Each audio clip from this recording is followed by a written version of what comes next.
ওকে, so তাহলে আমরা আজকের সলিউশন গুলা ফার্স্টে করে নিব, চেক পয়েন্ট কোশ্চেন গুলার। দেন আমি কতগুলি এক্সাম প্র্যাকটিসের কোশ্চেন নিজে করায় দিব, এন্ড বাকিগুলি তোমাদের সানডের জন্য হোমওয়ার্ক থাকবে, এক্সাম প্র্যাকটিস। ওকে, সো আমরা এখানের মধ্যে স্টার্ট করি। লেটস সি ফার্স্টে কোশ্চেন নাম্বার 1।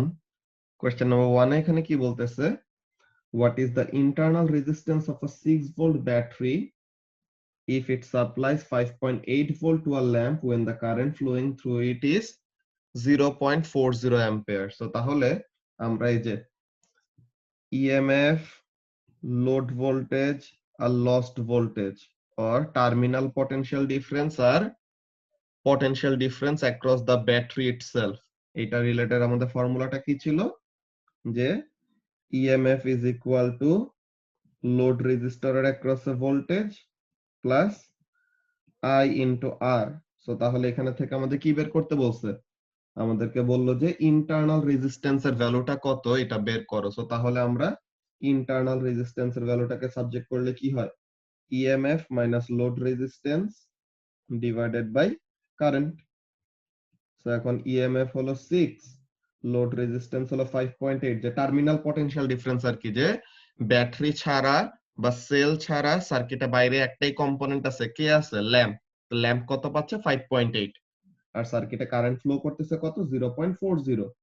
সো এটা করলে পরে কত হয়, 0.2 ডিভাইডেড বাই 0.4 which means 0.5 নাকি। সো তাহলে the resistance, যে ইন্টারনাল রেজিস্ট্যান্সের ভ্যালুটা কত আসে, the value of the internal resistance comes out to be 0.5 ohm. Okay, the value of the internal resistance comes out to be 0.5 ohm. So এটা গেল আমাদের ফার্স্টে কোশ্চেন নাম্বার 1। এটা নিয়ে কি কারো কোনো কনফিউশন আছে? এটা খুব ইজি একটা কোশ্চেন, এখানে মনে হয় না কারো প্রবলেম থাকার কথা। ওকে, সো কারো কোনো প্রবলেম নাই। সো আমরা এখন কোশ্চেন নাম্বার 2 তে চলে যাই। কোশ্চেন নাম্বার 2 এর এখানের মধ্যে কাজটা কি, what is the internal resistance of a 1.5 volt dry cell that delivers 1.3 volt to a lamp which has a resistance of 5.0 ohm? So এইখানের জন্য আমাদের একটা কাজ করা লাগবে। কি করা লাগবে বলো তো রিক্তি? কোশ্চেন নাম্বার 1 এর সাথে কোশ্চেন নাম্বার 2 এর ডিফারেন্সটা কোথায় বলতে পারবা? অলমোস্ট সেম, জাস্ট একটা ইনফরমেশন তারা উল্টায় দিছে। তো এখন এখানের জন্য আমাদের কি, 1 এ কারেন্ট দেওয়া আর 2 তে রেজিস্ট্যান্স দেওয়া। হ্যাঁ রেজিস্ট্যান্সটা কার দেওয়া, যে লোড রেজিস্টরের রেজিস্ট্যান্সটা দেওয়া, যে ল্যাম্পটা যে 1.3 ভোল্ট পাচ্ছে, ল্যাম্পের রেজিস্ট্যান্সটা দেওয়া আছে 5 ওহম। সো তাহলে ল্যাম্পের রেজিস্ট্যান্সটা দিয়ে আমাদের কি কাজ, এই যে কোশ্চেন নাম্বার 1 এ যে কারেন্টটা বলে দিছিল, কোশ্চেন নাম্বার 2 তে তো কারেন্ট বলে নাই, তো আমাদের কারেন্টটা জানতে হবে না। সো কারেন্টটা বের করার জন্য হোয়াট উই উইল ডু, ল্যাম্পের ভোল্টেজ হলো 1.3 ভোল্ট আর ল্যাম্পের রেজিস্ট্যান্স হলো 5.0 ওহম। সো এইটা ইউজ করে V is equal to IR use করে আমরা কি বের করতে পারবো, কারেন্ট বের করতে পারবো না। কারেন্ট।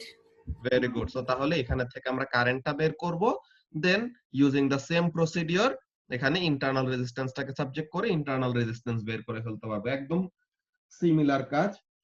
আচ্ছা এখানের মধ্যে অ্যাকচুয়ালি জায়গা কম, আমরা নিচে করে ফেলি, সমস্যা নেই, নাহলে নোটপ্যাডে করতাম। ওকে, সো এখন এটা এখানের মধ্যে করে ফেলি। কি কোশ্চেন নাম্বার 2, তো ফার্স্টে ভোল্টেজ, যে লোড রেজিস্টরের অ্যাক্রস এ ভোল্টেজ কত, 1.3 নাকি, 1.3 না, হ্যাঁ 1.3 ভোল্ট, আর লোড রেজিস্টরের রেজিস্ট্যান্স, যে ল্যাম্পের রেজিস্ট্যান্স,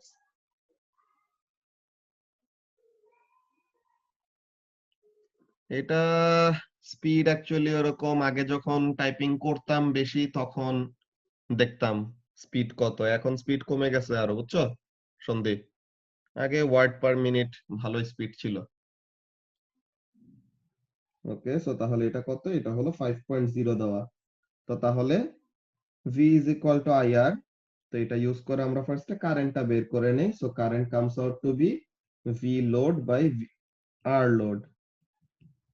তো তাহলে 1.3 ডিভাইডেড বাই 5.0, তো এটা কিছু একটা আসবে আমাদের। তো এটা ফার্স্ট আমরা ওরকম ফর্মে রাখবো, এটা আমাদের কত আসে, 0.26। ওকে, সো 0.26 অ্যাম্পিয়ার হলো কারেন্ট। এখন একদম সেম প্রসিডিওর কি, we know EMF is equal to load voltage plus lost voltage, that is I into small r. So এখন এখানে থেকে ইন্টারনাল রেজিস্ট্যান্সের ভ্যালুটা বের করব, যে ইএমএফ মাইনাস লোড রেজিস্টরের অ্যাক্রসে ভোল্টেজ ডিভাইডেড বাই কারেন্ট। এই কারেন্টটা আমাদেরকে ডিরেক্টলি দেওয়া ছিল না দেখে কি করা লাগছে রিক্তি, কারেন্টটা আলাদা করে ফার্স্টে বের করে নিতে হয়েছে, তাই না? হ্যাঁ ভাইয়া। তো তাহলে 1.5 মাইনাস 1.3, 1.5 ছিল না? Yes. So 1.5 minus 1.3 divided by 0.26, সেটা করলে পরে কত আসে দেখি। Okay, so 1.5 minus 1.3 divided by 0.26 gives us 10 by 13, which is 0.769. 0.769, তো এটা আসলে 2 সিগনিফিকেন্ট ফিগারে লিখলে 0.77 ওহম আসে। তো এখন কোশ্চেন নাম্বার 2 কত? 0.77 ওহম। এটা নিয়ে কি কারো কোনো কনফিউশন আছে? সামি কি বুঝতে পারতেছো? হ্যাঁ ভাইয়া। ওকে, সো তাহলে এটা ছিল আমাদের কোশ্চেন নাম্বার 2। এখন আমরা কোশ্চেন নাম্বার 3 দেখি। কোশ্চেন নাম্বার 3 তে কি বলতেছে। এই কোশ্চেনটা খুবই ইন্টারেস্টিং, একটু চিন্তা করতে হয় ফার্স্টের দিকে। লোড ভোল্টেজ, টার্মিনাল ভোল্টেজ একই জিনিস বলছিলাম লাস্ট দিন। এই যে লোড ভোল্টেজ আর টার্মিনাল ভোল্টেজ।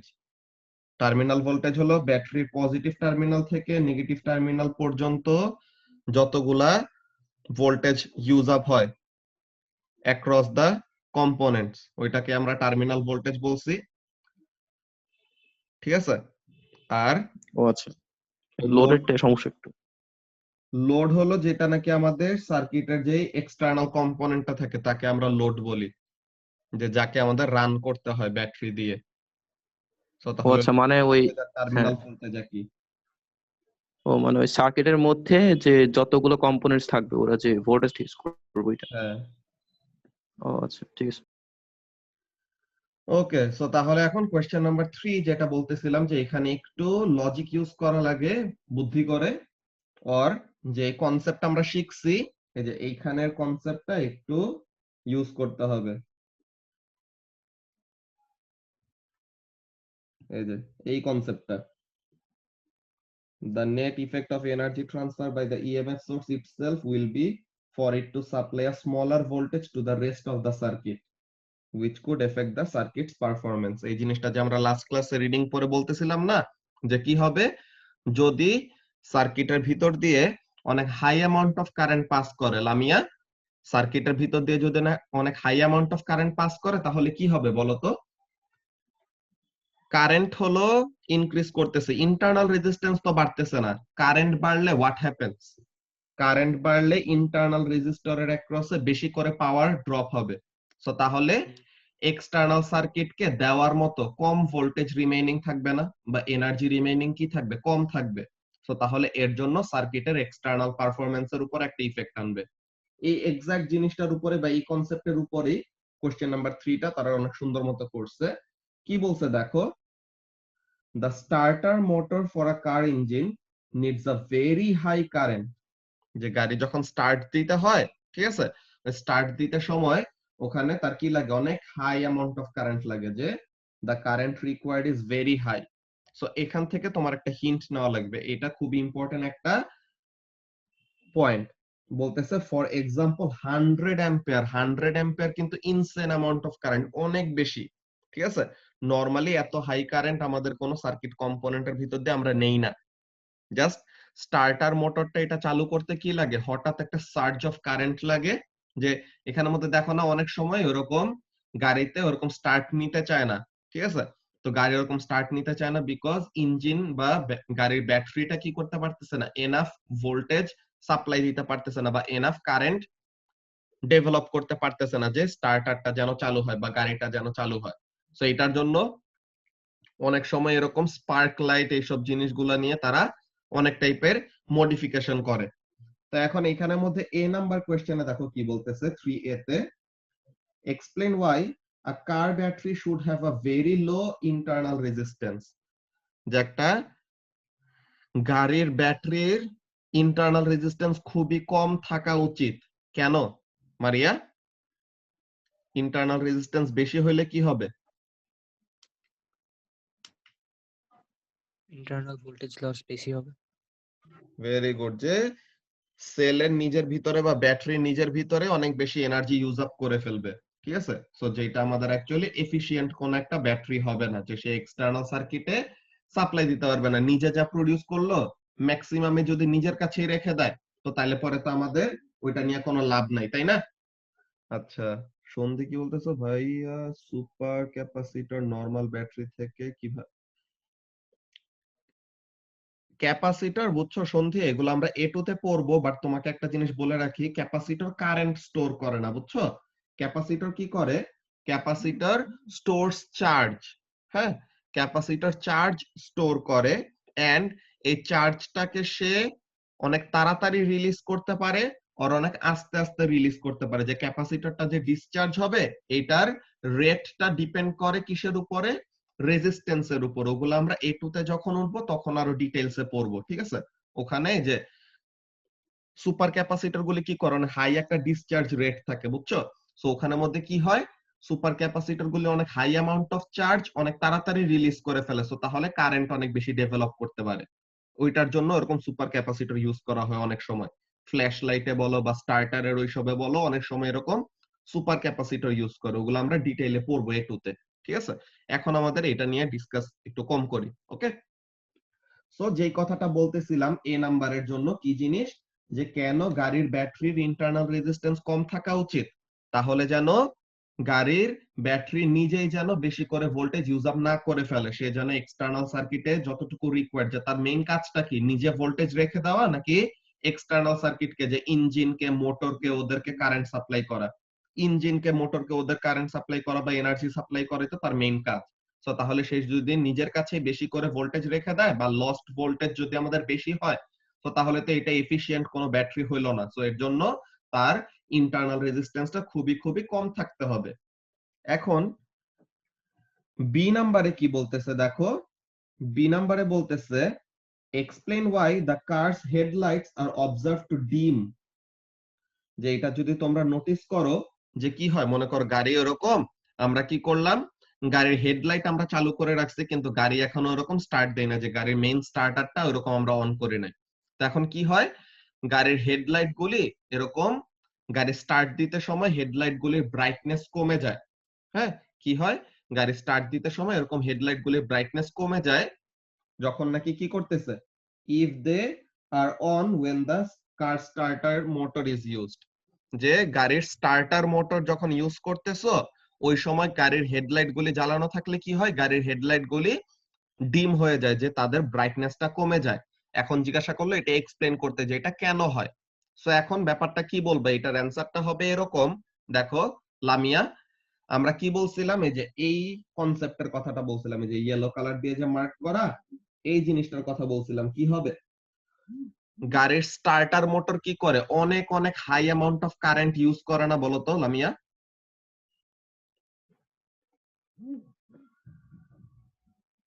জি ভাইয়া।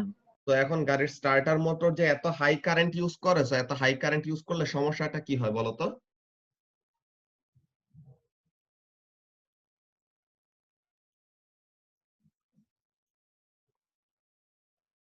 এত high amount of current use করলে ভোল্টেজ পরে লস্ট হয়ে যায়। তখন ব্যাটারির নিজের ভিতরেই এনার্জি অনেক লস হয়ে যাবে বা ভোল্টেজ বেশি তার নিজের অ্যাক্রসে ইউজ করে ফেলবে সো তাহলে হেডলাইটের জন্য রিমেইনিং ভোল্টেজটা কি থাকবে খুবই কম থাকবে না জি। তো তাহলে হেডলাইটের জন্য যে রিমেইনিং ভোল্টেজটা কম থাকে তো এর জন্য হেডলাইটের ব্রাইটনেসটা কি হয়ে যায় কমে যায় বুঝতে পারছো সো এইটা হবে আমাদের বি নাম্বারের অ্যানসার সো আমরা যদি একটু অ্যানসার গুলো দেখে নেই যে 3 এর এ তে কি অ্যানসার বলতেছে দেখো the potential difference across the internal resistor will be proportional to its resistance value যে ইন্টারনাল রেজিস্ট্যান্স এর ভ্যালু যত বেশি হবে তার অ্যাক্রসে বেশি ভোল্টেজ ড্রপ হবে সো তাহলে ইফ দিস ইজ হাই, যে ইন্টারনাল রেজিস্ট্যান্সের ভ্যালু যদি বেশি থাকে, তো তখন কি হবে, the potential difference across the starter motor may be too low to turn it on. So তাহলে যদি ব্যাটারি নিজের অ্যাক্রসে বেশি ভোল্টেজ ইউজ আপ করে ফেলে, সো তাহলে গাড়ি স্টার্ট করার জন্য যতটুকু ভোল্টেজ তার সাপ্লাই দিতে হবে, ওই ভোল্টেজটা সাপ্লাই সে নাও দিতে পারে। সো তাহলে কি গাড়ি স্টার্টই নিবে না ঠিক মতো। তো তাহলে গাড়ির ব্যাটারির যদি ইন্টারনাল রেজিস্ট্যান্স অনেক বেশি থাকে, হোয়াট উইল হ্যাপেন, গাড়ির ব্যাটারি নিজের অনেক ভোল্টেজ রেখে দিবে, গাড়ির মোটরটা যে স্টার্টার মোটর, গাড়ি স্টার্ট নিতে যতটুকু রিকোয়ার্ড ভোল্টেজ লাগে, ওই এনাফ ভোল্টেজ সে কি করতে পারবে না, সাপ্লাই দিতে পারবে না। তো এর জন্য গাড়ির ব্যাটারির ইন্টারনাল রেজিস্ট্যান্স কম থাকা উচিত।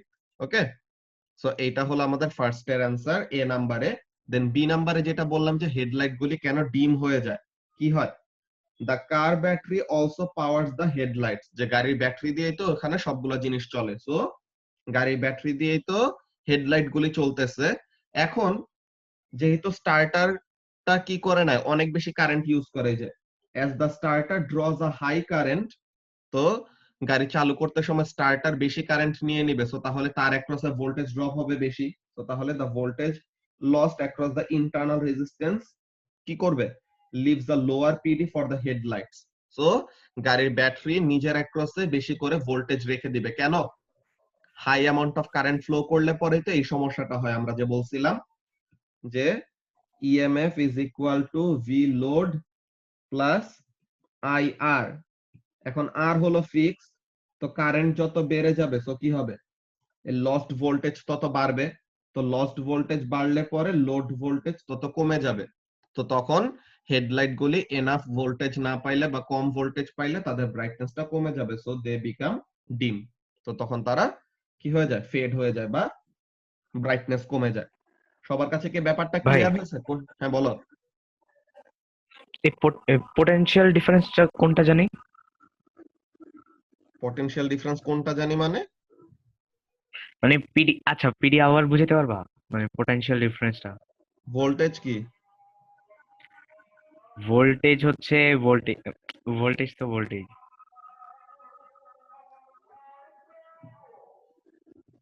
ভোল্টেজ কি বলো আগে।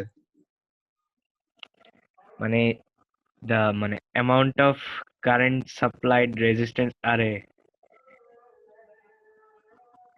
ওই the amount of current supplied per unit.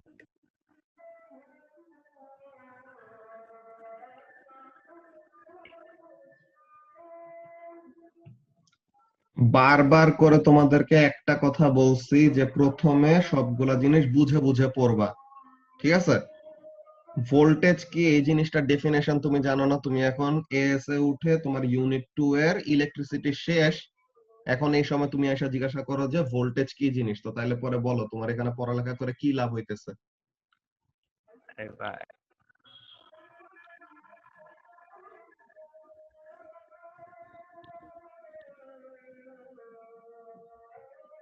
তোমাদের লেকচার গুলার ভিডিও যে দিয়ে দেওয়া হয় কেন, ওগুলো তো শুধু যারা ক্লাস করে না তাদের দেখার জন্য না, তোমাদেরকে কি রিওয়াচ করতে কেউ মানা করছে?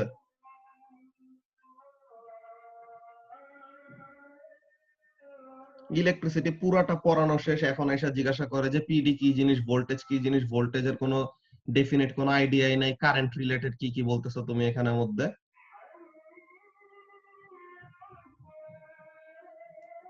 5:30 তে তোমাদের ক্লাস রিজিউম হবে, এখন নামাজের ব্রেক।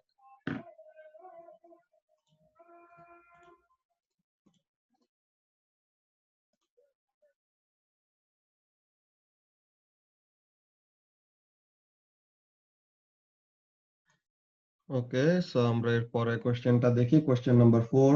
কোশ্চেন নাম্বার 4 এ কি বলতেছে, এখানে আমাদের একটা গ্রাফ আঁকতে হবে, সো এটা আমরা নোটপ্যাডে ড্র করব দেখি। সো কোশ্চেন নাম্বার 4 এ বলতেছে a student is investigating the EMF and internal resistance of a dry cell used in the circuit in figure B. So এখন এই যে ফিগার বি তে এরকম একটা সেলের সে, ওই যে আমরা এক্সপেরিমেন্ট দেখছিলাম না, যে এক্সপেরিমেন্টের প্রসিডিউর লাস্ট ক্লাস আমরা যে এক্সপ্লেইন করলাম, একটা ব্যাটারির জন্য তার ইএমএফ এন্ড ইন্টারনাল রেজিস্ট্যান্স আমরা কিভাবে ডিটারমাইন করতে পারি, ওই ব্যাপারে এক্সপেরিমেন্ট করে সে কি করছে, যে কারেন্ট আর ভোল্টেজের রিডিং গুলো সে নিছে। তো এখন আমাদের কি করতে হবে, ভোল্টেজ ভার্সেস কারেন্টের একটা গ্রাফ ড্র করতে হবে। তো আমরা দেখি, তো এখন বলতেছে with the cell in the place marked by the dashed lines he collected the results in table A. So এই যে আমাদের টেবল এ তে কারেন্ট এন্ড ভোল্টমিটারের রিডিং গুলো নেওয়া। বললো কি, plot a graph to find both the internal resistance and the EMF of the cell that the student tested.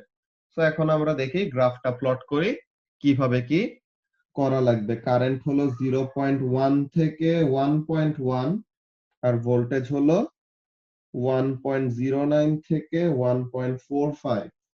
Alright, তো তাহলে আমরা দেখি এখানের মধ্যে কেমন ভাবে প্লট করলে সুন্দর মতো এটাকে রিপ্রেজেন্ট করা যায়। সো এখন আমরা এখানের মধ্যে গ্রিড অ্যাড করে দিব।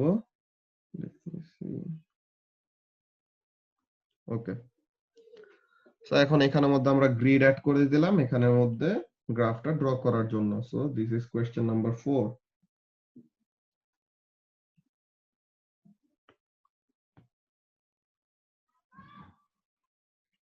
সো এখন কোয়েশ্চেন নাম্বার 4 এর এখানে কারেন্ট হলো 0.1 থেকে 1.1,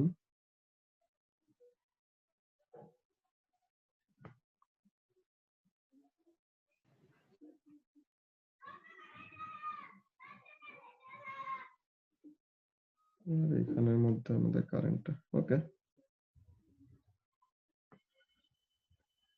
সো y অ্যাক্সিস এ ভোল্টেজ আর x অ্যাক্সিস এ কারেন্ট। দেখি এটা আমাদের এখন কিভাবে কাজে আসে। সো ফার্স্টে কারেন্টের স্কেলিং আমাদের একদম ইজি, যে 0, 0.10, 0.20, 0.3, 0.4, 0.5, 0.6, 0.7, 0.8, 0.9, 1.0, 1.10। ওকে, সো তাহলে এগুলো হলো আমাদের কারেন্টের ভ্যালুগুলি। সো x অ্যাক্সিসে হলো কারেন্ট, ইউনিটটা কি ইন অ্যাম্পিয়ারস, অ্যাম্পিয়ারে না কারেন্ট গুলি, ইয়েস কারেন্ট গুলি অ্যাম্পিয়ারে। আর ভোল্টমিটার রিডিং কত,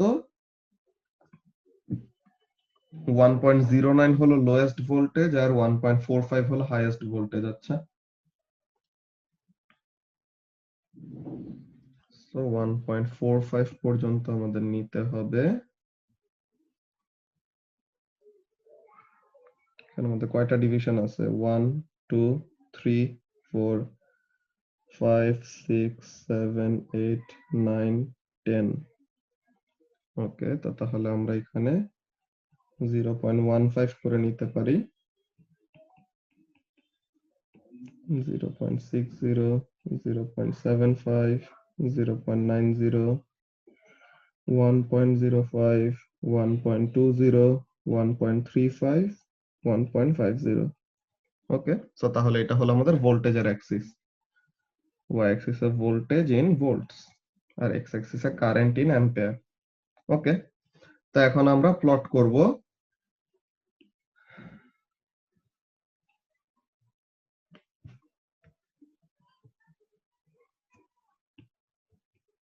সো আমাদের ইনফরমেশন গুলি কি কি দেওয়া আমরা দেখি। কারেন্ট যখন 0.10, ভোল্টেজ তখন 1.45, 0.1, 1.45, 0.2, 1.42।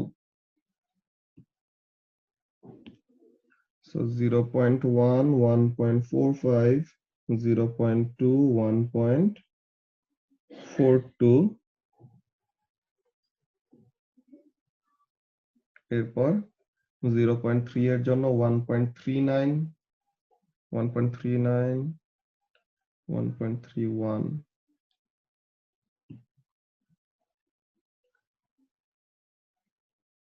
এরপরে 1.39, 1.31, 0.8 এর জন্য 1.18 আর 1.09, 1.18 হলো এখানে, and 1.1 এর জন্য 1.09।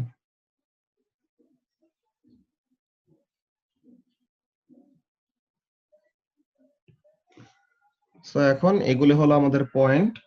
এটা আমাদের অ্যাকচুয়ালি স্ট্যান্ডার্ড একটা গ্রাফ পেপার হলো আরো সুন্দর মতো এরকম ড্র করা যাইতো। সো এখন আমাদের যতটুকু কাজের জন্য লাগে ওই জিনিসটা আমরা দেখে নেই। সো অ্যাপ্রক্সিমেটলি আমরা যদি একটা বেস্ট ফিট লাইন আঁকি, সো একটা বেস্ট ফিট লাইন আঁকলে পরে কেমন আসে গ্রাফটা? The EMF comes out to be something like 1.50 ampere, ঠিক আছে? সো EMF টা আমাদের আসে 1.5 অ্যাম্পিয়ারের মতো, যে y ইন্টারসেপ্ট থেকে আমাদের EMF পাবো না? সো তাহলে the EMF comes out to be 1.5 ampere, এই যে লাস্ট ক্লাস আমরা দেখছিলাম যে the y intercept of the graph will give us EMF, আর গ্রেডিয়েন্ট থেকে আমরা কি পাবো? ইন্টারনাল রেজিস্ট্যান্সের ভ্যালু পাবো। সো এখন আমরা যদি গ্রেডিয়েন্টের রিডিং নেই, সো এখন এখানে থেকে আমরা যদি দুইটা পয়েন্ট এরকম চুজ করি যে 0 0 এর জন্য 1.50 আর এখানের জন্য 0.8 এর জন্য 1.2, সো আমরা এতটুকু পোরশন নিচ্ছি। সো এখানের জন্য কি 0.80 1.20 আর এখানে 0 আর 1.50। সো তাহলে গ্রেডিয়েন্ট বের করলে কত আসে?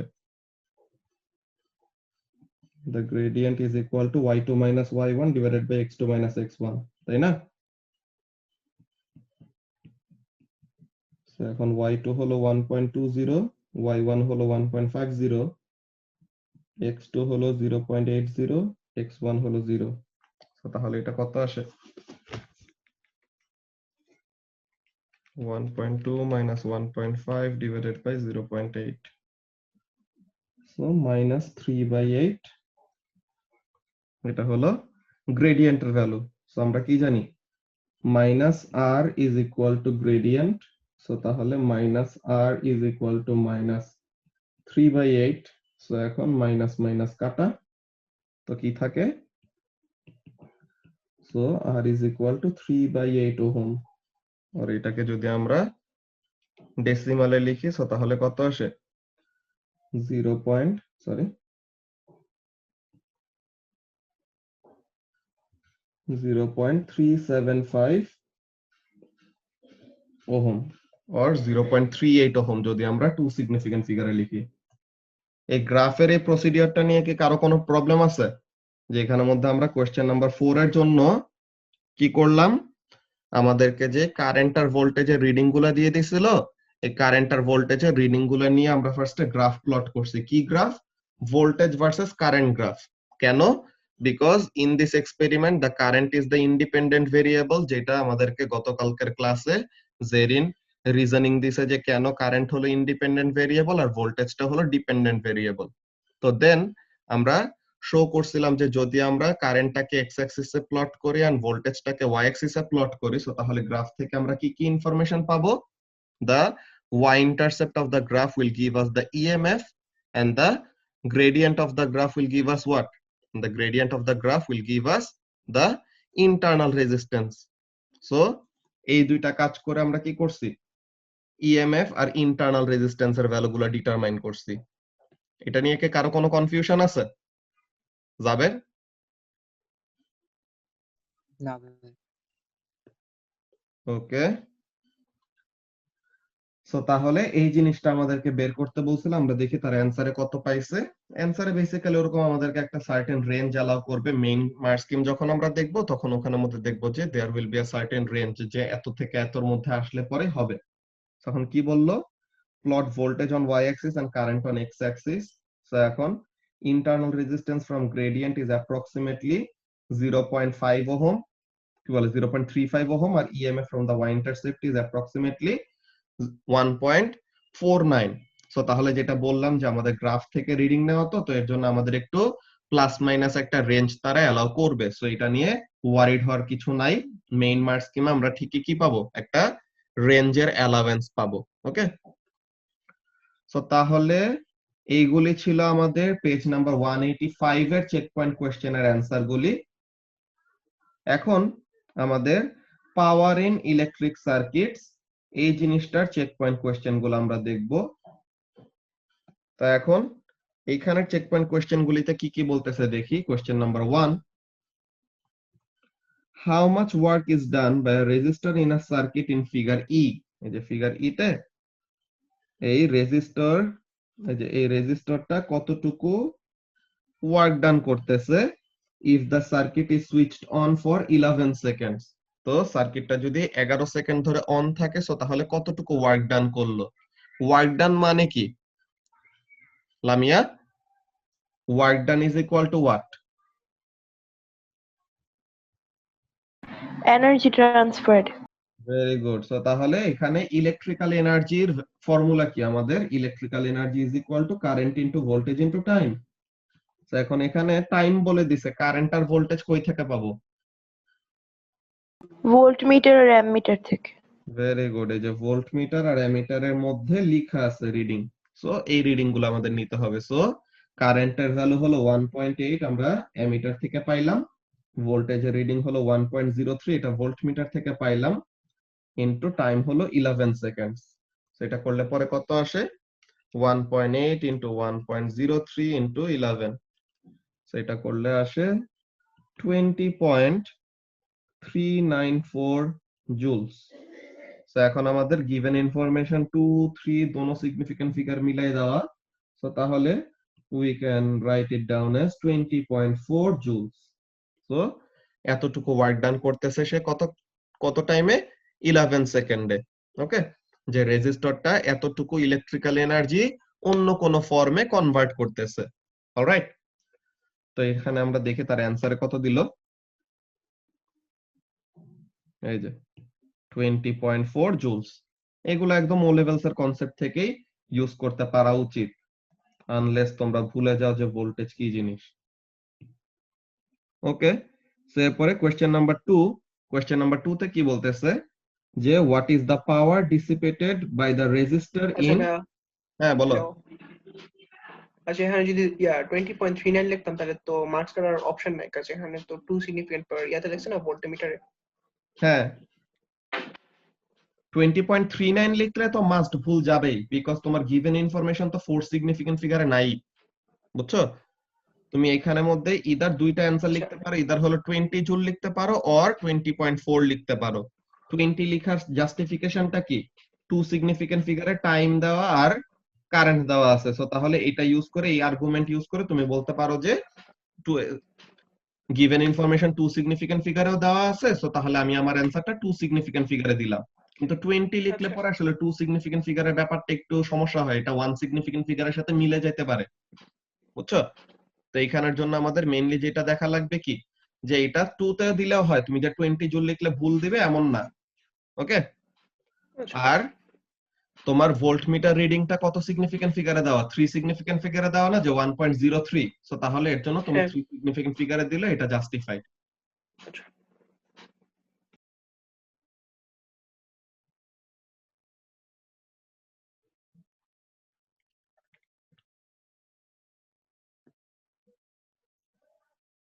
ভোল্টেজ মানে একটা পুশ যেটা কারেন্ট মুভ করায়। এটা তোমার কে পড়াইছে?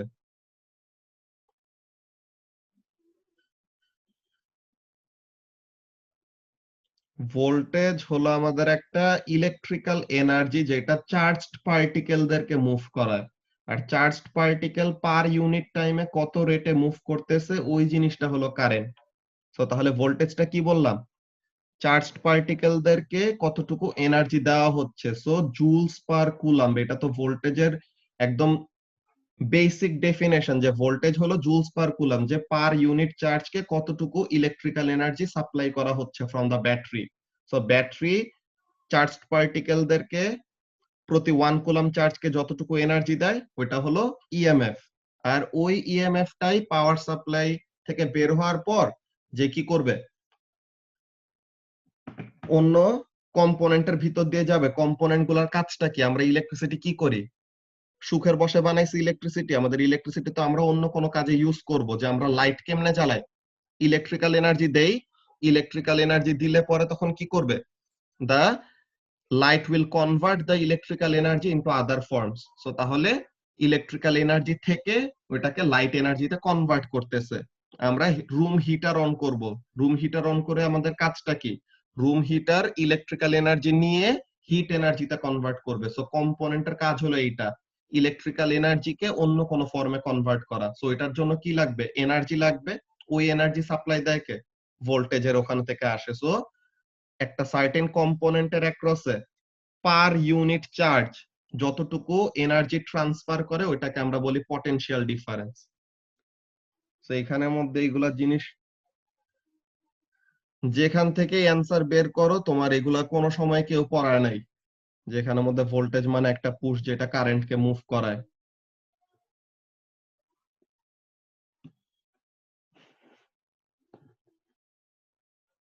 সো এখন যেটা বলতেছিলাম যে what is the power dissipated by the resistor in figure E. So তাহলে পাওয়ার ইকুয়াল টু কি? Power is basically energy per unit time. So normally আমরা ইলেকট্রিক্যাল পাওয়ারের তো ফর্মুলা ডিরেক্টলি জানি যে কারেন্ট ইনটু ভোল্টেজ। সো এটা করলে বের করে ফেলতে পারবো, অর তুমি এই এনার্জিটাকে ডিভাইডেড বাই 11 করলে পরও একই জিনিস। সো কারেন্ট হলো 1.8, ভোল্টেজ হলো 1.03। So this gives us a power value of কত? 1.8 into 1.03, 1.85 1.854 ওয়াট। সো এখন এটাকে 1.85 ওয়াটও লিখতে পারো, অর নাবিল 1.9 ওয়াটও লিখতে পারো, বিকজ তোমার গিভেন ইনফরমেশন 3 সিগনিফিকেন্ট ফিগারেও আছে, 2 সিগনিফিকেন্ট ফিগারেও আছে। বুঝতে পারছো? নরমালি আমরা লিস্ট সিগনিফিকেন্ট ফিগারটাকে ফলো করি, বাট এটা ইউনিট 1 2 এর জন্য তারা একটা রুম ফর এরর দেয় আর কি, যে তারা ওখানের মধ্যে অ্যালাউ করে, ওখানের মধ্যে প্রবলেম থাকে না নরমালি। সো এই যে তারা 3 সিগনিফিকেন্ট ফিগারের ওইটাই দিছে। আচ্ছা, ওই যে নতুন ফর্মুলা গুলো আছে না যেটা ডিরাইভ করে বাইর করছি পাওয়ারের জন্য, ওইগুলো ইউজ করলে কি হবে না? হ্যাঁ, P is equal to I square R or P is equal to V square by R, ওগুলা ইউজ করতে পারো, বাট গিভেন ইনফরমেশন তো তোমার কি কি ভোল্টেজ আর কারেন্ট, সো ডিরেক্টলি বের করে ফেলা যাচ্ছে, এর জন্য ইউজ করি নাই আর কি। পরের গুলোর জন্য লাগলে করতে হইতে পারে, আমরা দেখব। ঠিক আছে, কোশ্চেন নাম্বার 3 তে দেখি কি বলে। সো কোশ্চেন নাম্বার 3 তে বলতেছে যে what power is dissipated by a 470 ohm resistor. একটা 470 ওহম রেজিস্টরের অ্যাক্রসে কত পাওয়ার ডিসিপেটেড হয়, যে এখানে তোমার ওই নতুন ফর্মুলাগুলা ইউজ করতে হবে। বুঝছো? যে 3a তে কি বলতেছে? A current of 1.76 passes through it. So এখন power is equal to normally কি কারেন্ট ইনটু ভোল্টেজ না? তো এখন এখানে তোমার পাওয়ার ইজ ইকুয়াল টু কি লেখা যায়? কারেন্ট ইনটু ভোল্টেজ কে লেখা যায় IR। সো এখানে থেকে তোমার ফর্মুলাটা কি আসছে নাবিল? I স্কয়ার R, তাই তো? হ্যাঁ ভাই। এখন এখানের মধ্যে তুমি ডিরেক্টলি কারেন্টের ভ্যালু জানো which is 1.76, তুমি ডিরেক্টলি রেজিস্ট্যান্সের ভ্যালু জানো 470। সো এই দুটো ইউজ করে বের করে ফেলতে পারবা যে 1.76 স্কয়ার্ড মাল্টিপ্লাইড বাই 470, সরি 470। তো এটা করলে পরে কত আসে?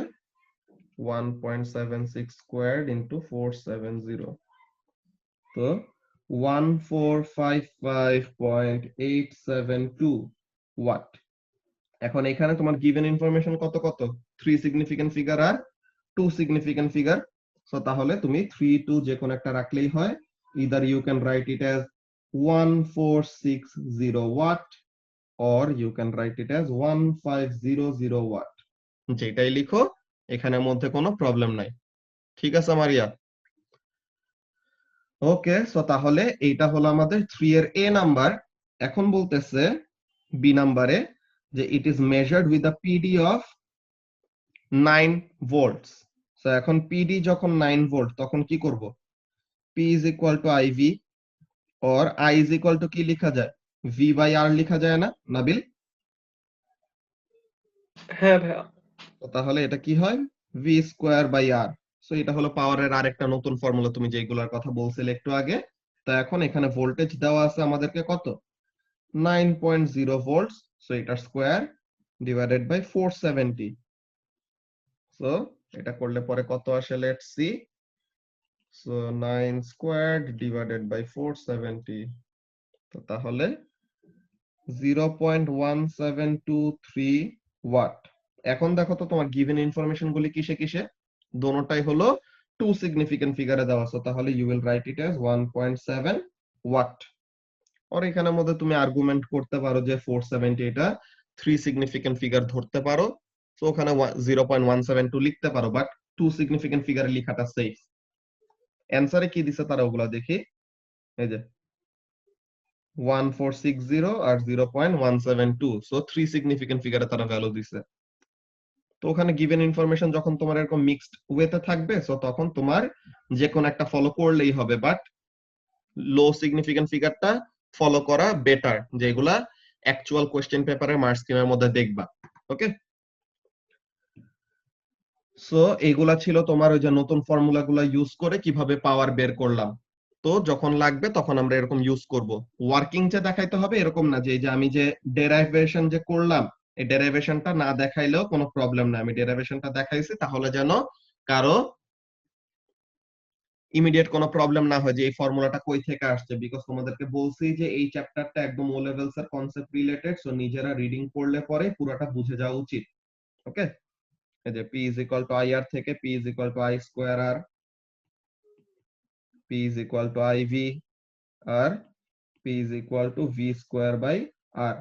এরকম পাওয়ারের গিভেন ইনফরমেশন কি কি আছে ওইটার উপর ডিপেন্ড করে তুমি ফর্মুলাটা চুজ করবা। ওকে, বর্ষা বুঝতে পারতেছো?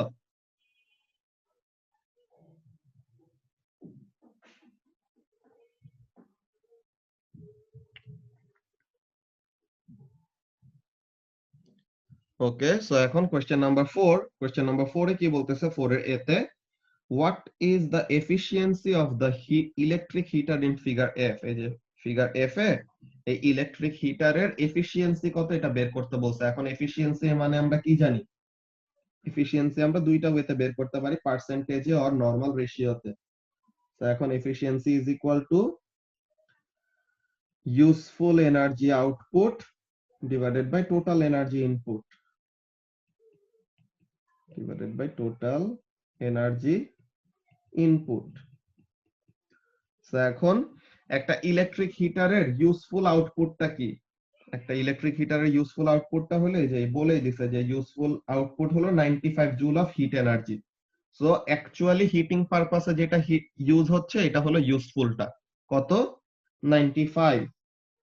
তো ইউজফুল এনার্জি হলো 95, টোটাল ইলেকট্রিক্যাল এনার্জি পাচ্ছে কত? Input 100 joule of electrical energy. So input দেওয়া হচ্ছে 100 জুল, এর মধ্যে 95 জুল হলো ইউজফুল ফর্মে কনভার্ট করতে পারতেছে। So what will be the efficiency? 0.95।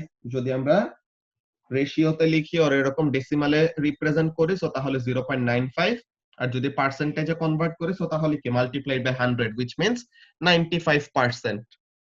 So এই যে এই জিনিসটা 0.95 or 95%, ঠিক আছে?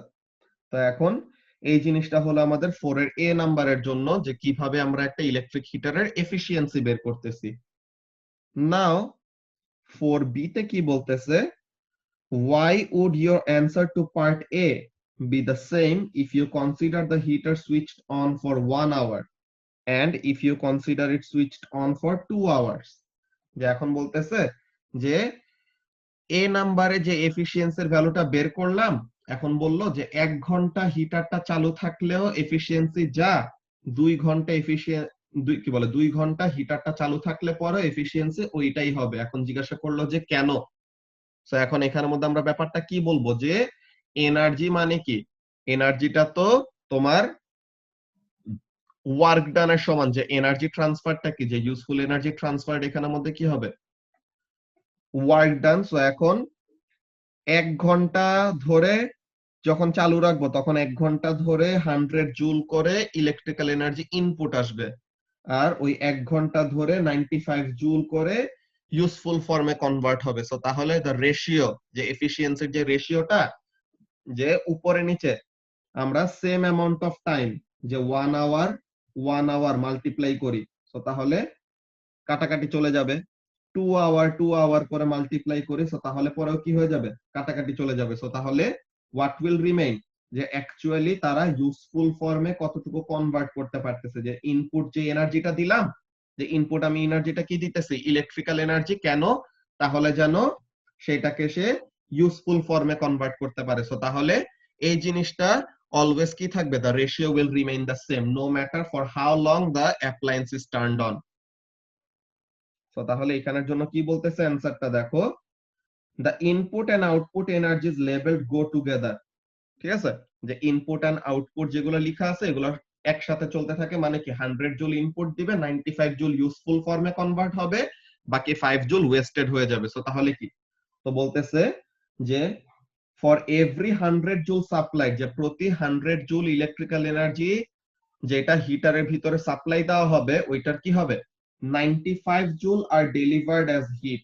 সো তাহলে the efficiency will always remain what, 95%. so তাহলে so the efficiency will always be 95% no matter for how long or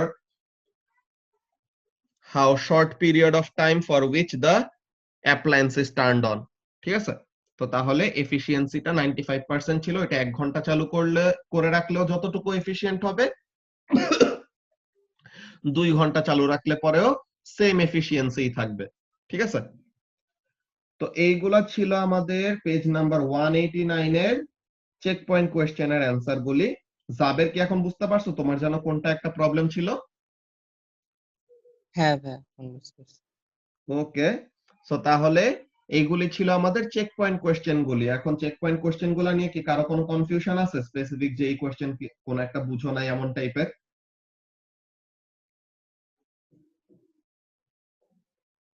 রিক্তি সব বুঝতে পারছো?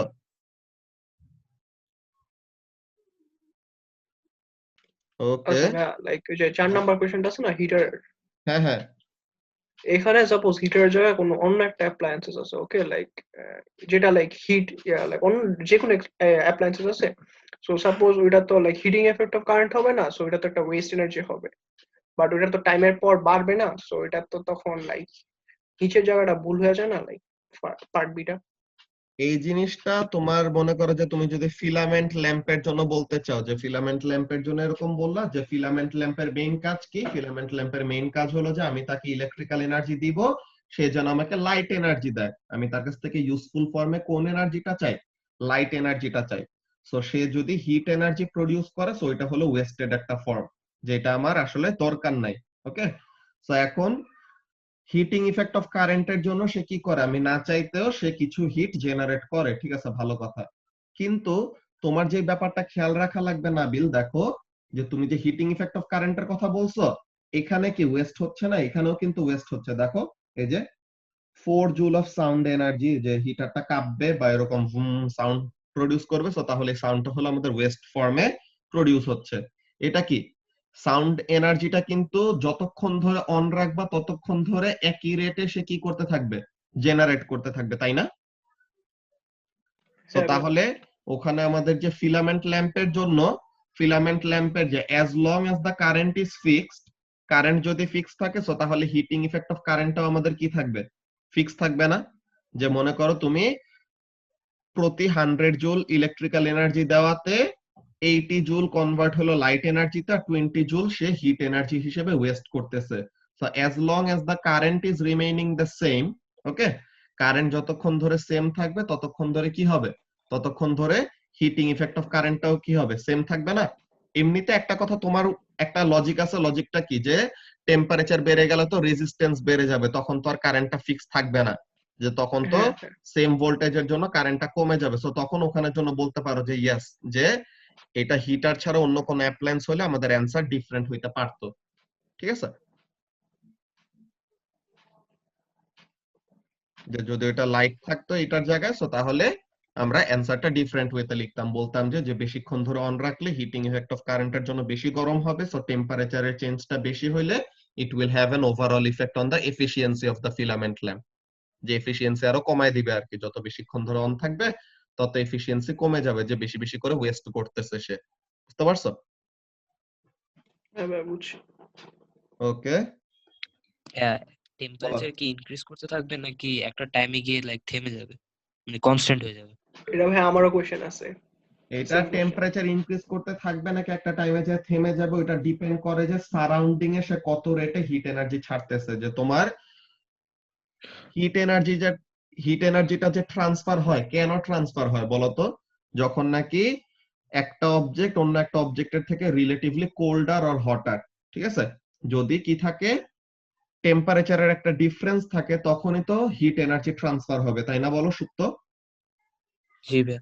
তো তাহলে তোমার ফিলামেন্ট বাল্ব এন্ড ইয়েটা কি বলে সারাউন্ডিং, তো ফিলামেন্ট বাল্ব আর সারাউন্ডিং এর টেম্পারেচার যদি সেম থাকে তো তাহলে কি হিট ট্রান্সফার হবে? হবে না।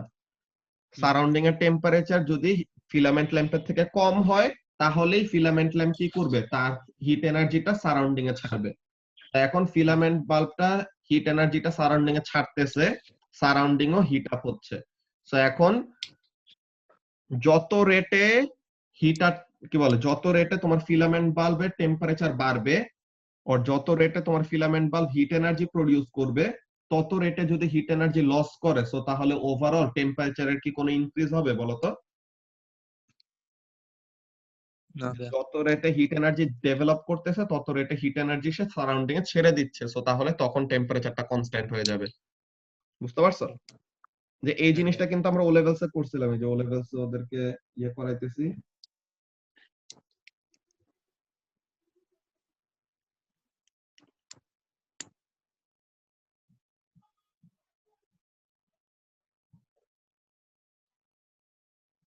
চ্যাপ্টার ওয়াইজ কোশ্চেন পেপার করানোর সময় যে এই জিনিসটা কই গেল,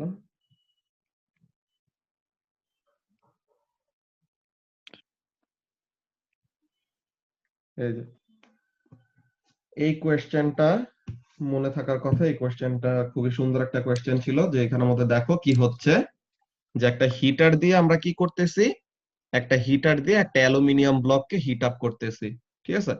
সো এখন একটা হিটার দিয়ে একটা অ্যালুমিনিয়াম ব্লককে হিট করলে কি হবে, তার টেম্পারেচার বাড়বে। বাট হোয়াট হ্যাপেন্স ইনিশিয়ালি, দেখো সেকশন এ তে the temperature remains more or less constant. Why? আমরা তো হিটার চালু করে রাখছি, তাইলে পরে টেম্পারেচার কেন বাড়তেছে না? আমাদের লজিকটা কি ছিল?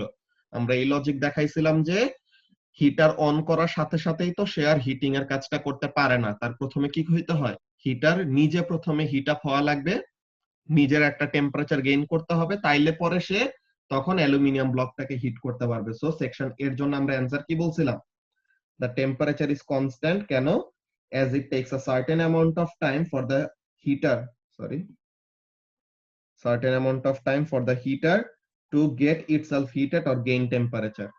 Then সেকশন বি তে কি হচ্ছে, সেকশন বি তে টেম্পারেচারটা বাড়তেছে। সো এখানের জন্য কেন, the temperature is increasing, কেন? as heat energy is transferred from the heater to the block, যে অ্যালুমিনিয়াম ব্লকের কাছে হিট এনার্জি ট্রান্সফার হচ্ছে, and within the block by conduction, so তাহলে কন্ডাকশনের থ্রুতে হিট এনার্জিটা through out the block transfer হচ্ছে। এখন কি টেম্পারেচারটা কেন বাড়তেছে, এটার জন্য লজিকটা কি বলবো নাবিল?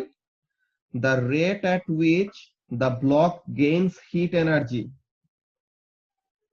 যে ব্লকটা, যে অ্যালুমিনিয়াম ব্লকটা হিটারের কাছ থেকে যত রেটে হিট এনার্জি পাচ্ছে ওইটা যদি কি হয়, সারাউন্ডিং এ ছেড়ে দেওয়ার রেটের থেকে কম হয় তাহলে কি টেম্পারেচার বাড়তে পারবে? পারবে না। সো তাহলে কি হইতে হবে, হিটারের টেম্পারেচার বাড়ার জন্য কি লাগবে, হিটারের এনার্জি গেইন কি বলে, ব্লকের এনার্জি গেইন করতে হবে বেশি, সারাউন্ডিং এ ছাড়বে কম। সো তাহলে the rate at which the block gains energy is greater than the rate at which the heat is lost to the surrounding. So তাহলে টেম্পারেচার বাড়বে কখন নাবিল? টেম্পারেচার বাড়বে only when হিট গেইন করবে বেশি, surrounding এ release করবে কম। বুঝতে পারছো?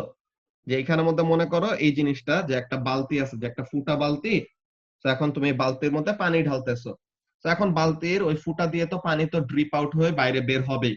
এখন বালতির ওই ফুটা দিয়ে যত রেটে পানি বের হইতেছে, তুমি যদি এর থেকে বেশি রেটে বালতিতে পানি ঢালো, তো তাহলে কি বালতির ওভারঅল পানির লেভেল কি ইনক্রিজ করবে নাকি ডিক্রিজ করবে?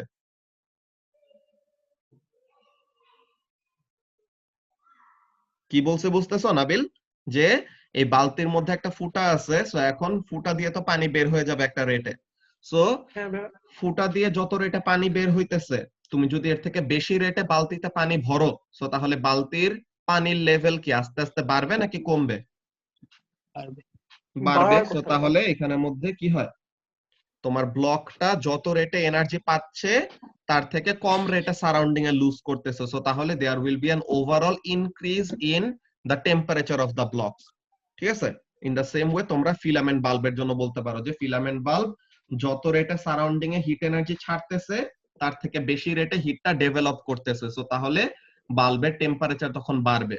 কিন্তু একটা সময় আসবে যখন থার্মাল ইকুইলিব্রিয়াম রিচ করবে, তখন কি হবে?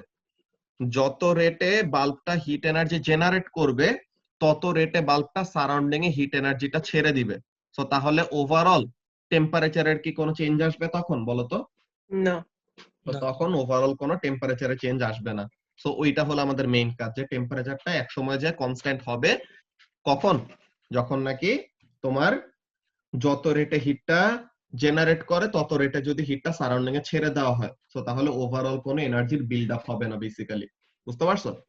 আচ্ছা ভাইয়া, তুমি যে বলছিলে এফিসিয়েন্সি কে এফেক্ট করবে, তাহলে কি ইউজফুলটা কমে যাবে? হ্যাঁ, ইউজফুল এখানের মধ্যে কমবে না, যে যদি তোমার হিট এনার্জি বেশি করে জেনারেট করে, যে এখানের মধ্যে কি হচ্ছে যে তোমার ভাই তাহলে এটা ভোল্টেজ কে এফেক্ট করবে না? তাহলে লাইক ভোল্টেজ ওভারঅল ব্রাইটনেস কে এফেক্ট করবে না? হ্যাঁ, ওখানের মধ্যে ব্রাইটনেস এর আমাদের ওরকম একটা চেঞ্জ আসে, যে এটা তোমার কারেন্টের ভ্যালু যত এরকম বাড়বে তখন টেম্পারেচার বেড়ে যায়। তো টেম্পারেচার বেড়ে গেলে তখন আবার কি করবে? রেজিস্ট্যান্স বেড়ে যাবে, যে মেটালিক ল্যাটিসটা বেশি রেটে ভাইব্রেট করবে। ঠিক আছে? তো তখন ওখানের মধ্যে আমাদের কারেন্টের ভ্যালু চেঞ্জ আসলে পরে ভোল্টেজ চেঞ্জ আসবে। এখানে কোনো কিছু আমাদের কনস্ট্যান্ট থাকবে না, সবকিছু এটা একটা আরেকটার উপরে ইফেক্ট ফেলা শুরু করতে থাকবে আর কি। আচ্ছা। সো ওগুলা জিনিস আমাদের যে সবকিছু ভেরিয়েবল ওয়েতে নিলে পরে তখন ওগুলা প্রেডিক্ট করা কষ্ট, যে আসলে সিনারিওটা কেমন হবে। তো এর জন্য আমরা নরমালি এক্সপেরিমেন্ট করতে সময় বা কোন এক্সপ্লেনেশন দিতে সময় কয়টা জিনিসকে কনস্ট্যান্ট রেখে দেন একটা চেঞ্জ করলে আরেকটার কি হয় ওই জিনিসগুলো ইনভেস্টিগেট করি, because those are easier to explain. সবকিছু ভেরিয়েবল ওয়েতে থাকলে পরে তখন তাদেরকে নিয়ে কনক্লুসিভ একটা এক্সপ্লেনেশন দেওয়া কষ্ট। বুঝতে পারছো? জি ভাই। ওকে, সো তাহলে এই মিটিং এর আর 1 মিনিটের মতো বাকি আছে, তোমরা নেক্সট মিটিং এ জয়েন করো, আমরা ওখানে এক্সাম প্র্যাকটিসের কোশ্চেন দেখবো এখন।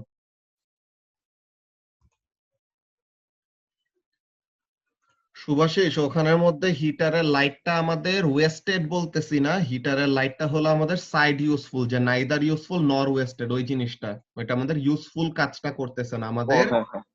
এটা হলো সাইড ইউজফুলটাকে আমরা এফিসিয়েন্সির ক্যালকুলেশনের সময় নেই না, আমরা শুধু ইউজফুল এনার্জিটাকে নেই। ঠিক আছে? এর জন্য ওইটা নেই নাই। বুঝতে পারছো? বুঝতে পারছি, হ্যাঁ মনে পড়ছে। সন্দীপ বের করে দিলাম কই? ওটা তো মিটিং এর টাইম শেষ হয়ে গেছে। ওকে, সো তাহলে এখন আমি এক্সাম প্র্যাকটিসের এই কোয়েশ্চেন গুলার এমসিকিউ গুলি দেখি আজকে, এখন এই টাইমের মধ্যে এমসিকিউ গুলি আমরা সলভ করে ফেলি, এন্ড বাকি জিনিসগুলা তোমরা ফার্স্টে নিজেরা করবা, এন্ড সানডেতে আমরা এটা রিলেটেড ডিটেইল ডিসকাশন করব। এখানের মধ্যে কয়েকটা কোয়েশ্চেন খুবই মজার, এগুলা করলে অনেক কিছু শিখা উচিত।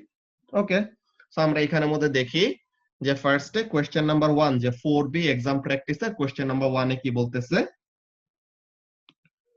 Which of the following is an expression for calculating the power in an electric circuit? তো এখন একটা ইলেকট্রিক সার্কিটের পাওয়ার ইজ ইকুয়াল টু কি? Current into voltage. সো এখন এটা আমাদের কোনটায় লেখা আছে? বি তে। পাওয়ার is equal two current into voltage, so answer হলো বি। দেন কোয়েশ্চেন নাম্বার 2 তে কি বলতেছে? 3 12 ওহম রেজিস্টরস আর কানেক্টেড টুগেদার। তো এখন একটা 3টা 12 ওহম রেজিস্টর একসাথে কানেক্ট করা আছে, কিভাবে কানেক্ট করতেছে ওইটা বলে নাই। হ্যাঁ, কিভাবে কানেক্ট করতেছে ওইটা বলে নাই, যে they can be all in series, or তিনটা তিনজনে প্যারালেলে থাকতে পারে, অর দুইজন সিরিজে একজন প্যারালেলে, অর যে কোনো একটা ফর্মে তারা এটাকে অ্যারেঞ্জ করতে পারে। সো এখন বললো কি, which value below could not be the total resistance of the combination? So এখন কোন রেজিস্ট্যান্সের ভ্যালুটা এই কম্বিনেশনের রেজিস্ট্যান্স হইতে না পারে, ও নাও হইতে পারে। যে এখানের মধ্যে কাজটা কি, যে তোমার 3টা রেজিস্টর আছে। ওকে, এই জিনিসটা আমাদের হালকা একটু ট্রিকি, বা এই জিনিসটার জন্য আমাদের হালকা একটু কাজ করে নিতে হবে। ব্যাপারটা দেখো, যে সবচেয়ে লোয়েস্ট রেজিস্ট্যান্স কখন হয়? জাবের, আমরা সিরিজে কানেক্ট করলে রেজিস্ট্যান্স কমাই নাকি প্যারালেলে কানেক্ট করলে পরে ওভারঅল রেজিস্ট্যান্স কমে, বলো তো? প্যারালেল। প্যারালেলে কানেক্ট করলে দ্য রেজিস্ট্যান্স ডিক্রিজেস। সো এখন আমাদের লোয়েস্ট পসিবল রেজিস্ট্যান্স কিভাবে পাবো? লোয়েস্ট পসিবল রেজিস্ট্যান্স আমরা পাবো যদি তিনটা এই 12 ওহম রেজিস্টরকে কি করি, প্যারালেলে কানেক্ট করি। সো তাহলে তিনটা 12 ওহম রেজিস্টর যদি প্যারালেলে থাকে, যে তিনটা 12 ওহম রেজিস্টর তার একজন আরেকজনের প্যারালেলে আছে, 12 12 12। সো তাহলে what will be the total resistance? 1/12 plus 1/12 plus 1/12. So what does it give us? 1 by total resistance is equal to 3/12, or the total resistance is equal to 12/3, which is 4 ohm. So তাহলে lowest possible resistance আমরা কত বানাইতে পারবো? এই তিনটা 12 ohm resistor দিয়ে lowest possible resistance কত বানানো যাবে? জাবের 4 ohm। তো তাহলে 4 এর থেকে কম রেজিস্ট্যান্স তো কোনো মতেই বানানো পসিবল না, যে তুমি এই তিনটা 12 ওহম রেজিস্টরকে কানেক্ট করে কখনো 4 ওহমের থেকে কম রেজিস্ট্যান্স বানাইতে পারবা না। সো তাহলে এই যে 2 ওহমের যে অপশনটা দেওয়া আছে, এই তিনটা রেজিস্টর ইউজ করে কি কখনো 2 ওহমের রেজিস্ট্যান্স বানানো পসিবল না। তো তাহলে আমাদের অ্যানসার হবে এইটা, যে which value below could not be the total resistance of the combination। এটা চেক করার ওয়েটা কি, দেখো তোমরা এক্সাম হলে কিভাবে বুঝবা যে 2 ওহমেরটা অ্যানসার হবে? আমি প্যারালেলের কথা প্রথমেই কেন বললাম, তোমাদের যে কনসেপ্ট গুলো বিল্ড আপ করতে হবে, যেটা জাবেরের অলরেডি আছে। জাবেরকে যে কোশ্চেন জিজ্ঞাসা করলাম, লামিয়া জাবেরকে কি জিজ্ঞাসা করছি, যে প্যারালেলে কানেক্ট করলে ওভারঅল রেজিস্ট্যান্স কমে নাকি সিরিজে কানেক্ট করলে পরে ওভারঅল রেজিস্ট্যান্স কমে? সো তাহলে জাবের অ্যানসার কি দিছে বলো তো লামিয়া? প্যারালেলে। প্যারালেলে কানেক্ট করলে। সো তাহলে প্যারালেলে কানেক্ট করে আমি দেখবো যে টোটাল রেজিস্ট্যান্স কত হয়। সো দেখলাম প্যারালেলে কানেক্ট করলে the resistance comes out to be 4 ohm. So তাহলে এইটা দিয়ে তো লোয়েস্ট পসিবল রেজিস্ট্যান্স আমরা পেয়ে গেছি। সো এর থেকে লো হওয়া তো পসিবল না, যে এই তিনটা 12 ওহম রেজিস্টরকে কম্বাইন করে আমরা 4 ওহমের থেকে কম রেজিস্ট্যান্সে কখনো যাইতে পারবো না। তো তাহলে 2 ওহমের যে অপশনটা দাও এটা হলো ভুল। ফার্স্টে আমাদের কি করতে হবে, একটা রেঞ্জ বের করে নিতে হবে। রেজিস্ট্যান্স সবচেয়ে বাড়বে কখন লামিয়া? যদি সিরিজে কানেক্ট করা থাকলে। Very good. সো তাহলে প্যারালেলে কানেক্ট করলে পরে যদি সবচেয়ে লোয়েস্ট পসিবল রেজিস্ট্যান্স পাই, সো তাহলে সিরিজে কানেক্ট করলে কি পাবো? সবচেয়ে হাইয়েস্ট পসিবল রেজিস্ট্যান্স পাবো, which will come out to be what? তিনটা 12 প্লাস করলে কত হয়? খুবই কঠিন। 36। ওয়াও, তুমি তো অনেক ভালো পারো। 36 ওহম।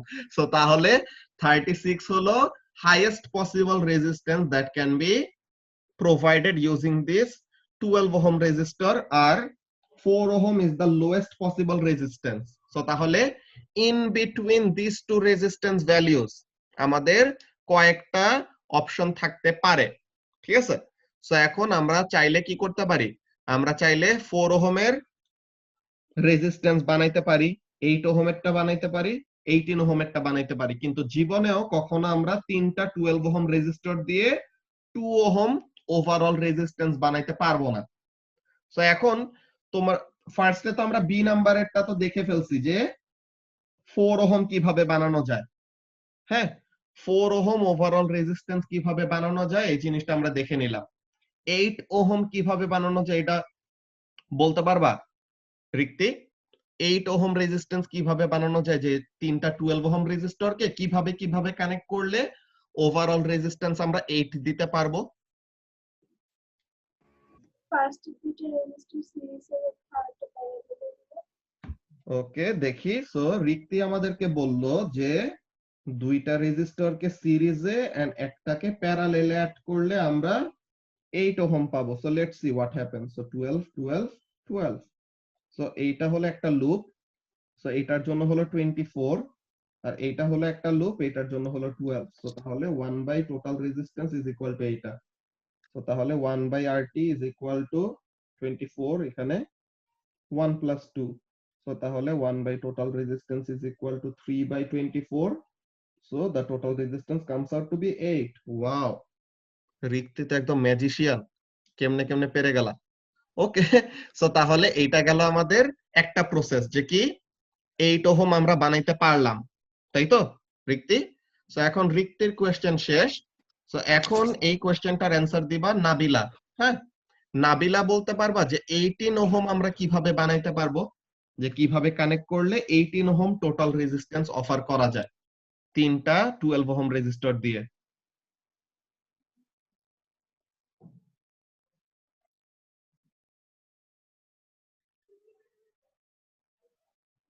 একটা সিরিজ এন্ড দুইটা প্যারালেল।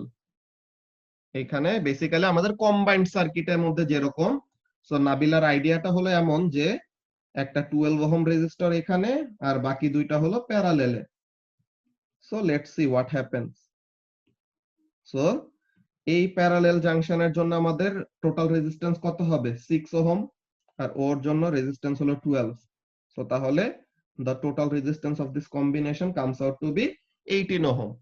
সো 18 করা গেছে, 8 করা গেছে, 4 করা গেছে, কিন্তু জীবনেও কি বানানো যাবে না?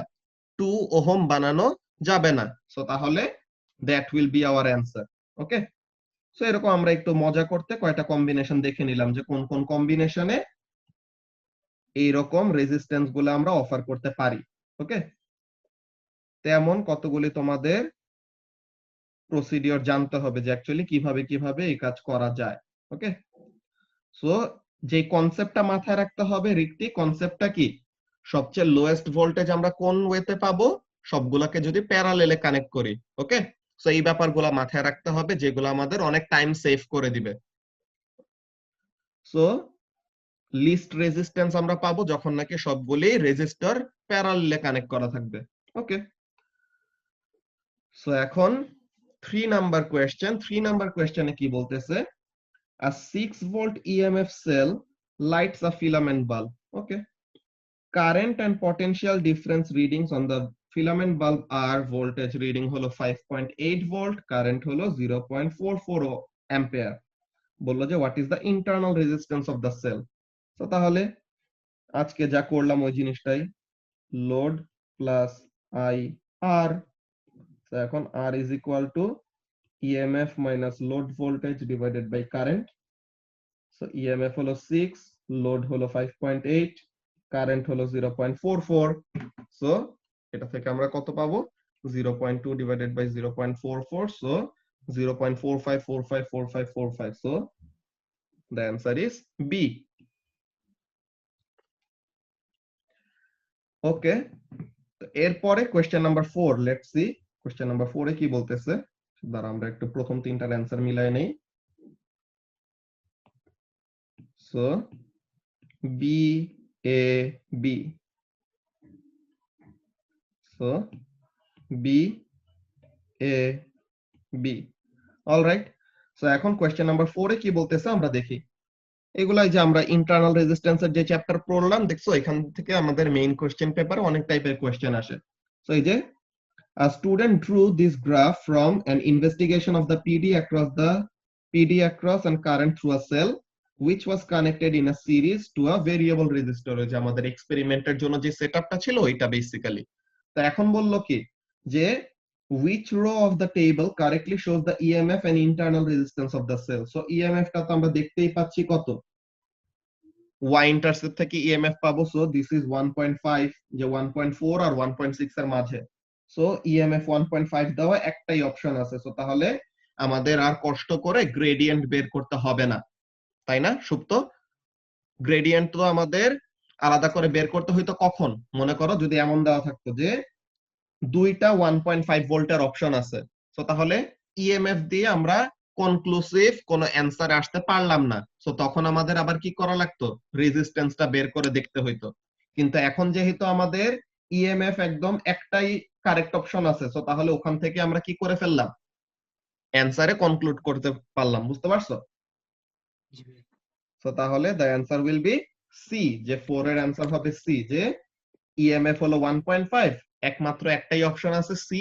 তো তাহলে ওইটার করেসপন্ডিং ইন্টারনাল রেজিস্ট্যান্স কত? 0.5। ওইটা যতই থাকুক ওইটা আমাদের আর ক্যালকুলেট করার দরকার নাই। বাট করতাম কখন সিয়াম? যদি মাল্টিপল অ্যানসার থাকতো, যে দুইটা 1.5 ভোল্টের অপশন আছে ইএমএফ এর, সো তখন ইন্টারনাল রেজিস্ট্যান্সটা বের করে তখন আমাদের কনক্লুশনে আসতে হইতো যে EMF 1.5 and correct internal resistance দেওয়া আছে, তাহলে অ্যান্সার হবে এইটা। ঠিক আছে, ওকে। সো কোশ্চেন নাম্বার 4 গেল এটা। Now the last MCQ, question number 5, দেখি এখানে কি বলতেছে। কোশ্চেন নাম্বার 5 এ বলতেছে which of these is a correct definition of electromotive force? So electromotive force এটার কারেক্ট ডেফিনেশনটা কি? এটা কি হয়? ইলেকট্রোমোটিভ ফোর্সে কি করি আমরা? পার ইউনিট চার্জকে কতটুকু ইলেকট্রিক্যাল এনার্জি দেই, এই জিনিসটাই তো আমাদের ইলেকট্রোমোটিভ ফোর্স, তাই না? সো এখন এখানের মধ্যে দেখো অপশন এ তে কি বলতেছে, supply of voltage equal to the ratio of energy transferred per unit charge passing. So এই যে জুলস পার কুলাম, এটা কি বলছে? the maximum voltage a component in a circuit may receive. No, এটা নাই হইতে পারে যে দুইটা কম্পোনেন্ট আছে, দুজন নিজেদের মধ্যে শেয়ার করবে, ম্যাক্সিমাম ভোল্টেজটাই যে ইএমএফ হবে এমন কোনো কথা নাই। দেন সি নাম্বারে কি বলতেছে, a measure of energy transferred by a component per unit charge passing through it. No, এটা কি? এটা energy transferred per unit charge through a component, এটা কি হবে? This is the potential difference, যে ওই কম্পোনেন্টের অ্যাক্রসে কত ভোল্টেজ ড্রপ হচ্ছে এই জিনিসটা, তাই না? এখানের মধ্যেও কি, এখানের মধ্যেও কিন্তু আমাদের জুলস পার কুলাম্ব আছে, যে এখানের মধ্যে দেখো এনার্জি পার ইউনিট চার্জ এই জিনিসটা দেওয়া। এন্ড এই যে ডি নাম্বারে কি বলতেছে, a measure of the energy transferred by a component per unit time. Energy transferred per unit time, এটা তো power, joules per time, joules per unit time, এটা কি পাওয়ার। সো তাহলে এটা তো আমাদের অ্যান্সার হবে না। সো এখানের মধ্যে আমাদের ইএমএফটা কি, পাওয়ার সাপ্লাই যতটুকু ভোল্টেজ সাপ্লাই করে, not the voltage through a component. Power সাপ্লাইয়ের ভোল্টেজটাকে আমরা ইএমএফ বলি। সো এর জন্য আমাদের অ্যান্সারটা কি হবে? The answer will be A A. So এইটা হলো, সরি, সো এইটা হলো ইএমএফ এন্ড এইটা হলো পটেনশিয়াল ডিফারেন্স। ঠিক আছে এসাস? এখানে কারেন্টের কোনো কথা হ্যাঁ। লেখা? না, সো এখানের জন্য the answer will be A. Okay, so দোনোটাই জুলস পার কুলাম, কিন্তু আমাদের ইএমএফ স্পেসিফিক্যালি বলছে which means the voltage supplied by the power supply.